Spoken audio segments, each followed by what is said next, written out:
Thank you for joining us. We begin tonight with an update on all the damage from several tornadoes in eastern Nebraska and Iowa last night. Officials say the majority of the damage, like you see here, is in Douglas County, with more than 150 homes destroyed.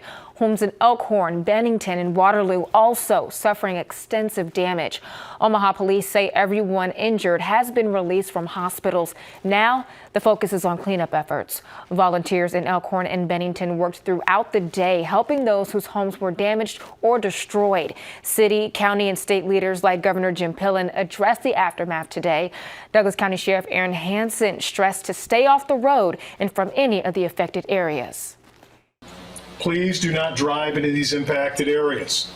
Not only are you causing traffic jams, but people can get hurt on these secondary responses to these disaster areas, and they may require emergency services as well. Governor Pillen is working on a proclamation, and the Nebraska National Guard is on standby.